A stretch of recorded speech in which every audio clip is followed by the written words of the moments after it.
They didn't end up dying from poison. What are you doing?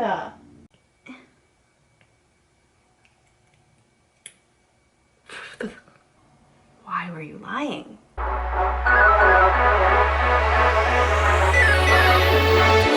Yeah. Hey guys, welcome back to my channel. If you're new, thank you so much for clicking on this video. I hope you stick around, subscribe, and see my face ever again. And if you're a returning viewer, clicker, subscriber, OG, thank you a little bit extra. Today's video I'm really excited about, as I am with every single one of my videos, but I'm a little bit extra excited for this one because we're doing another like makeup and mystery kind of thing. Obviously, if you guys know who Bailey Sarian is, which you probably do, I have loved her videos. I started watching that series way before she blew up, like when she was under 100,000 subscribers or something so crazy. I did another one of these videos, which I'll link down below, on another local case from Massachusetts. I'll leave that down below. I did that, I think, last year. But I've always wanted to do more of these, and I figured October, perfect time. I may end up doing another one next week if you guys really like this video. So we're going to be covering Lizzie Borden today. I'm so excited. Another case from Massachusetts. If I do another one, I won't have it be from Massachusetts. I'm just biased, obviously. I'm really excited to get into this video, especially because there's a new theory that came about in the early 2000s that I feel like is not talked about as much when I have done my research and like looked into this case and have known more about it now that I'm an adult. I didn't know about this theory until a couple years ago, and I really think it's interesting, and I want to know what you guys think. So all the products that I use too will be listed below because I don't really tell you what I use for the most part, but everything that I do use will be listed below. So let's just go ahead and get right into the video. Okay, so I already prepped the skin. So like I said, all the products I'm using are going to be down below. I am going to be trying out a new foundation though, so I just want to mention it. It's not new at all, it's just new to me and I can't believe I've never tried it. It's a L'Oreal Infallible Pro Glow foundation. I hope I got a decent shade. It looks decent in the bottle, but we'll find out.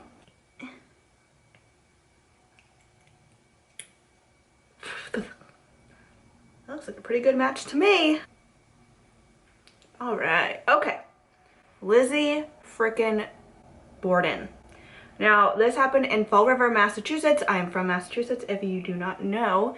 And so I feel like, obviously, everyone in Massachusetts has known about this case, especially because it's not something that happened in Boston, okay? Because we're, like, only known for Boston, and there's way more parts to Massachusetts than Boston. This did happen on the eastern side of the state, though, so still near Boston, like on that area of the state. But in a smaller city of Fall River, Massachusetts, and this happened in the 1800s. So this happened in the late 1800s.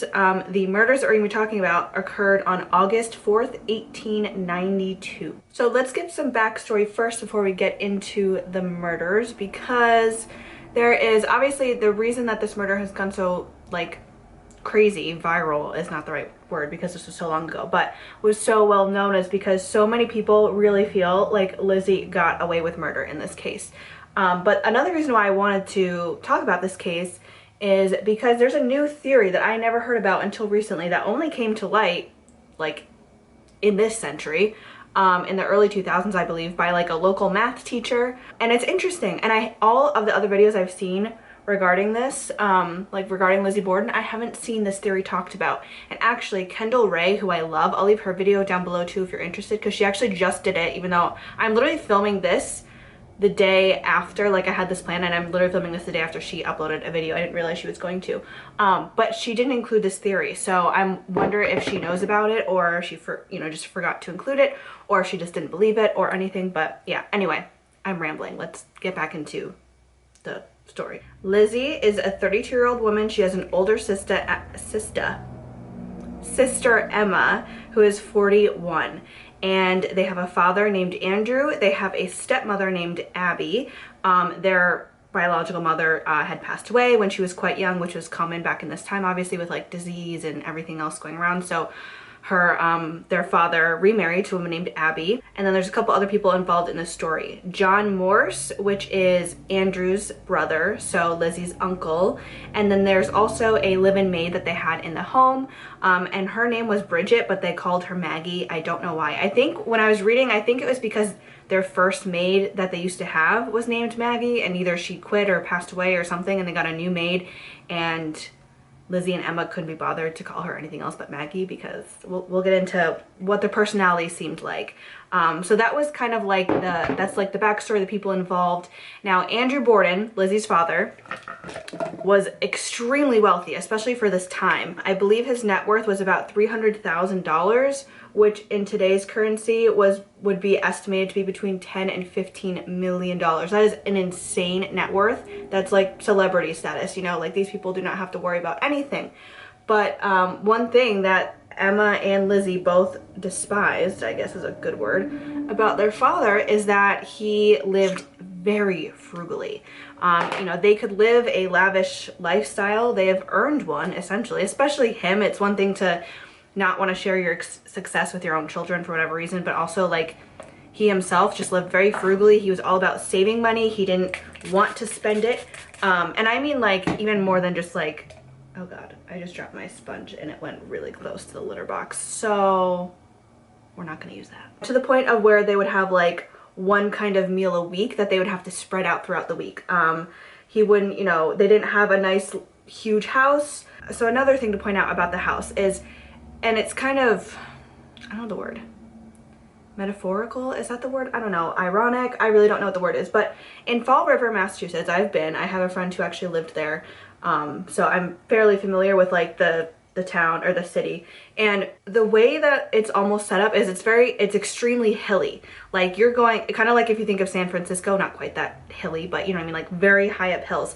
And when you live at the bottom of the hill, you're typically in the lower class, not as wealthy. The wealthy people live up on top of the hill with the nice houses, the nice view of everything, and they're like above everyone else. I know that's weird, that's just how the town is structured. And because this is a historical town city, you know, it's stayed that way. So like when I went there for the first time, I was like, this is very weird. Like you're at the bottom of the hills and you can tell that these are not like the wealthy areas, and then you go up to the top of the hill. My friend lived like in the middle of the hill, and we would go to the top and I'd be like, oh my God, that's where you see all the like rich, wealthy, historical houses. Anyway, so they did not live at the top of the hill, okay? They did not live in this beautiful, nice house, which they easily could have. They had a maid, but they didn't have, you know, a nice house, or their father wouldn't buy them a house of their own. They were still required. Remember, this is different times. So even though they were grown women, he would not buy them a house, and they never had to work because he had money. Like,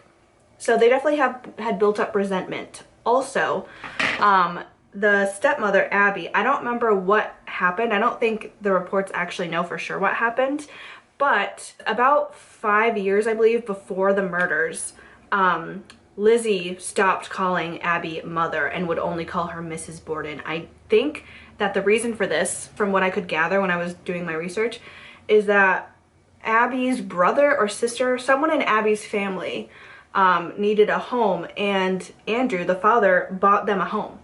And Lizzie obviously was jealous, as much as we wouldn't admit it, I think anyone would be if you had a wealthy father who, you know, back in this time, remember, men probably were the providers, you know. You would think he would be able to buy you a home, but he wouldn't. He forced you to, you know, stay in this home, not on the hill, and living this life of frugalness, that's probably not a word, living a not so luxurious life, even though you know that you could. And then he gives his new wife family a home. So ever since that incident, either since that incident or just that was what caused a lot of animosity between Lizzie and Abby, which comes into play later, obviously, for like motive reasons.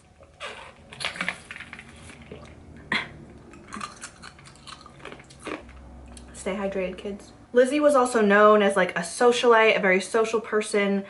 She had a lot of activities that she always did and people that she always saw. So very much, you know, a wealthy town socialite, but obviously was frustrated with her father. So now that we have like the backstory and kind of the circumstances of everything laid out, we can get into what happened on August 4th, 1892. So the morning of August 4th, 1892, the bodies of Andrew Borden and Abby Borden would be discovered, hacked/axed to death violently. Now, this morning, Emma was not home. So Emma was not home for any of this. It was believed that Abby was out running errands. We don't know when she got home. She did get home at some point, but we don't know exactly when. Abby had left to do her errands in the morning, and Andrew was taking a nap on the downstairs couch, as well as Maggie, the maid was taking a nap on the 3rd floor guest bedroom, I believe. So Lizzie had also gone out for the morning and was doing some errands or whatever. She had been out, and the status of the house was Andrew was home sleeping. We don't know whether Abby was home from errands or not, and Maggie was also sleeping. So a couple hours later, it is reported that Maggie is woken up by Lizzie's screams. So she runs downstairs, she hears Lizzie is screaming, and she says, "Father's dead, father's dead," something along the lines like, "Come help, someone help."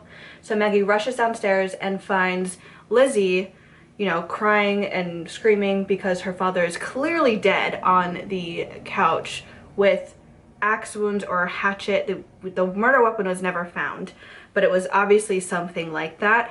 And all of his wounds were to like his face, like his head. And I believe he had 18 axe wounds. So typically with a crime like that, it's a crime of passion, or someone is angry with that person, like really wanted them dead and wanted to like almost humiliate the person because his face was unrecognizable. So Maggie rushes downstairs, Lizzie is with the father, and something to note, Lizzie has no blood on her dress. And I'm gonna touch more on that later, but just keep that in mind, okay? So Lizzie tells Maggie to go to the, there's a doctor, I guess. The town doctor lives right down the street. So she tells Maggie, go get the town doctor, I'll stay with him. Obviously, I mean, he's dead. It's not like he's gonna be waking up, but she's like, I'll, you know, watch the body and keep an eye and check on things. So Maggie goes and gets the town doctor. Then the doctor, when they come back, the doctor and Maggie are both kind of like, where's Abby? She should have been back from her errands by now. So then Lizzie says, I think I saw her go upstairs. So you think you saw, in all of this commotion, your stepmother, whose husband has been hacked to death, go upstairs, and you didn't have a conversation. You didn't say, hey, hello, father's dead. Weird words, and we'll get into this further. So she goes, maybe she's upstairs. I think I saw her come home or heard her come home. Why don't you go upstairs and check? And then Maggie finds Abby Borden also hacked to death with even more. I think she had 17 wounds, and they looked like from the back, like someone had attacked them from the back. They're in the back of her head and in her back area. Once they found her and did like autopsies and everything, it seemed like Abby had been dead longer. And that comes into play in a little bit too. Sorry, I know we keep putting these things to remind you, but it all comes full circle with the theories that we're going to talk about. They obviously have both been murdered, and it is just, it's crazy. I mean, obviously, you know, the police realized, no, this is a wealthy man. It was clearly like an act of a crime of passion or just anger. Like, who could he have made angry? And I also mentioned that Andrew's brother, John, was part of this story. So he was staying with them at this point in time. He was in town, but he was not around for any of this morning. We'll get back to him later. So fast forward, obviously, Lizzie is charged with their murders, and she is put on trial for their murders. And her testimony throughout the whole time was very inconsistent. And you also have to remember, this is, you know, a long time ago. They didn't have the resources, DNA, stuff like that back then, because then I think that this would have been solved. So she's put on trial for both of them. Her testimony is very inconsistent the whole time. However, she, you know, has a somewhat steady alibi in the way of like, she found that even though she found them, it doesn't mean that she did it. She had no blood on her dress. And Maggie was in the house as well. So some people thought that Maggie had did it and then just pretended to go to bed. But Maggie didn't really have a motive. Why would she kill her employers? It's not like she would get anything out of them if they died, whereas Lizzie would be inheriting the fortune. Lizzie and Emma would inherit the fortune. Now, this is what's important. It was believed that Abby was killed first because if it was Lizzie and she needed to kill the mom first, because if for some reason she couldn't kill her father, or she had to wait to kill her father if it wasn't going to work, she needed to kill her first in order to inherit her money. Because if just the father was killed, then all of the inheritance would go to his wife. So that's why it's important that they both had to be killed for Lizzie to get the money, for Lizzie and Emma to get the money. So some people also think that Emma was in on it, but Emma was not around, so there was no way that they could charge her. You know, she could have been involved and Lizzie could have done it for both of them, but there's just no way we would ever know. Obviously, this is the biggest motive in this case, is because Lizzie is the one who's going to be inheriting money at the end of this. So plus people knew that she was frustrated that her father didn't let them live the lifestyle that she felt that they deserved, you know, not even just for him but for her. It was clear what she wanted, and this was the perfect way to get it quicker than she would if she had to wait for him to pass away naturally. So this is the like nurse rhyme, I wanted to make sure I didn't mess it up, that came about from this murder. Lizzie Borden took an axe and gave her mother 40 whacks. When she saw what she had done, she went on and gave her father 41. What are you doing? She's knocking stuff off my desk. First of all, nursery rhymes are weird. Why were children singing this? Hello. Also inaccurate because the wife had more whacks than the father. Anyway, whatever. Now, also within the testimony, they had a pharmacist who testified against Lizzie, and he said that she had been in there the day before or like a week before the murders asking for a specific kind of poison. However, they didn't end up dying from poison. What are you doing?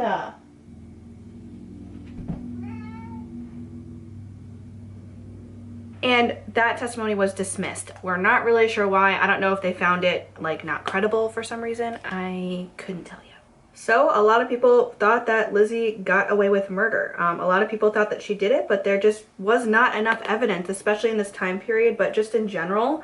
And the biggest thing I think was that there wasn't blood on her dress. And this is important because if you think about back to this time period as well, the dresses that they wore were extremely extravagant.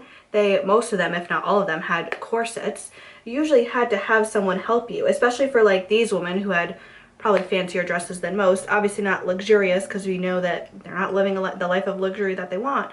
But still, these dresses were expensive. They usually required someone to help you put them on. In this short time frame, it would have been hard for her to have changed if she did get blood on the dress. However, she also could have forced Maggie to have helped her switch dresses and then dispose of the other dress later. Still, it'd be kind of crazy to be able to hide any splattered blood that would have been able to land on her at all with such a violent kind of crime.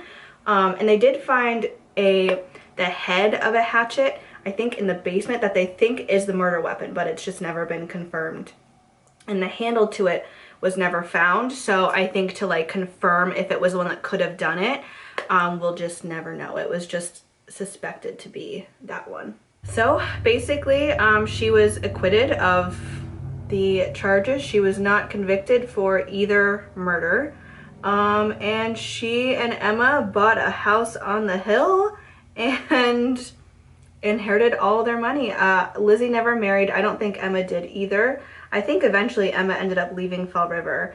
I heard that there were like some speculation that Emma may have thought that Lizzie did it and that's why she ended up leaving Fall River, because she was mad at Lizzie, but also Emma got her money out of it, so I don't really know. There's not too much that we know about like their relationship and if they kind of did this together. So let's get into like the solid theories. Obviously the first one is that Lizzie did it, inherited the money. This makes the most sense to most people. The only thing that really gets me bothered is that there wasn't blood on her dress.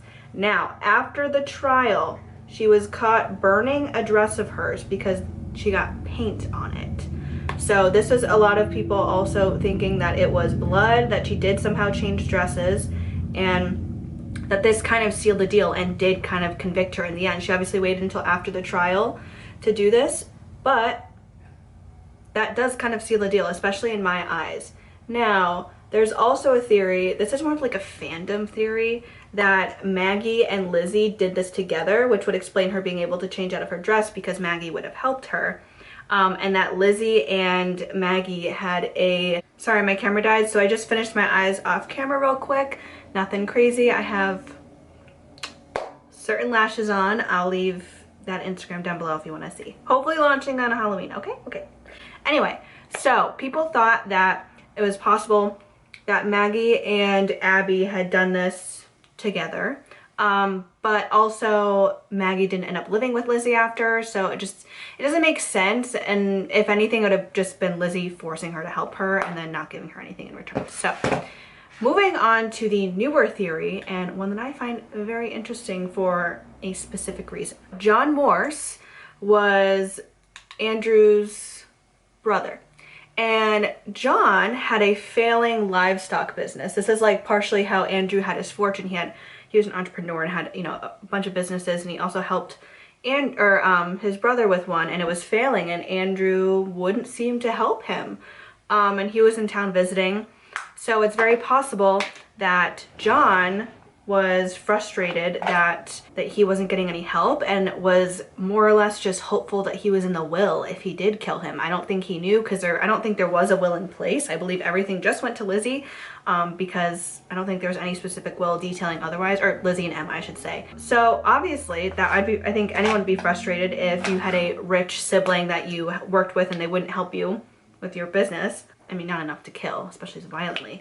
But he definitely had motive, and he wasn't around. He was nowhere to be found this morning. So he easily could have committed the murders and escaped before anyone knew. So there would be no way to know if he had blood on him. He could have disposed of the real murder weapon, because the murder weapon was never found. And here's the kicker, okay? Here's what like really gets me. John, for his alibi, said that he was down the street at the town doctor's house. The town doctor that Maggie went to go get. So his alibi, it wasn't an alibi. It was false. There was no way that he was with him, because the doctor was with the dead bodies, and he never provided another alibi or another reason. So he was clearly lying, and it's like, why were you lying? Why? I don't know. I think this is a great theory. Obviously, I think it was either Lizzie or John. John, in a way, makes a little bit more sense to me, just because he was nowhere to be found. You know, there wasn't DNA testing. He just happened to be in town this week, and then this happens.